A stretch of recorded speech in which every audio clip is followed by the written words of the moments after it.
ക്രിസ്തുവിൽ ഏറ്റവും സ്നേഹമുള്ളവരെ, ആത്മശോധനയുടെ, ആത്മതപനത്തിൻ്റെ, സ്വയം മനസ്സിലാക്കലിൻ്റെ മറ്റൊരു നൊയമ്പ് കാലഘട്ടം.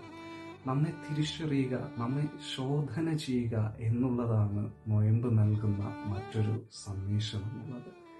2 രാജാക്കന്മാർ 5-ാം അധ്യായം 1 മുതൽ 27 വരെയുള്ള വേദഭാഗം നാം വായിക്കുമ്പോൾ നമുക്കവിടെ നയമാനെ കാണുവാനായിട്ട് സാധിക്കും.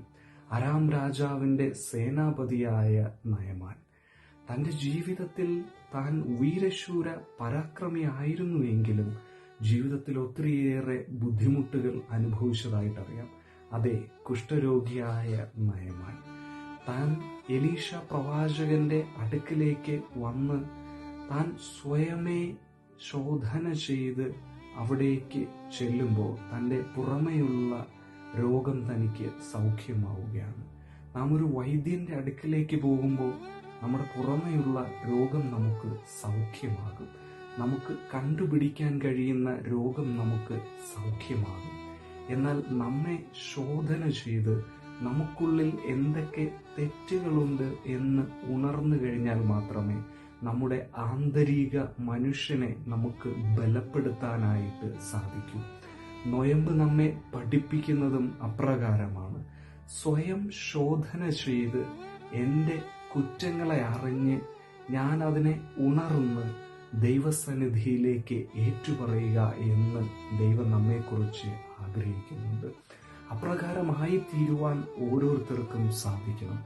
സ്വയം നീതീകരിക്കുവാനും ന്യായീകരിക്കുവാനുമല്ല, മറിച്ച് എൻ്റെ ഉള്ളിലെ തെറ്റുകൾ എന്തുണ്ട്, എന്നിലെ കുറവുകൾ എന്തുണ്ട് എന്ന് ശോധന ചെയ്ത് ക്രിസ്തുവിന് വേണ്ടി കൂടുതലായിട്ട് എരിയുവാൻ, ക്രിസ്തുവിന് വേണ്ടി കൂടുതലായിട്ട് ഉടയുവാനും മുറിയുവാനും നമുക്ക് ഓരോരുത്തർക്കും സാധിക്കേണ്ടതായിട്ടുണ്ട്.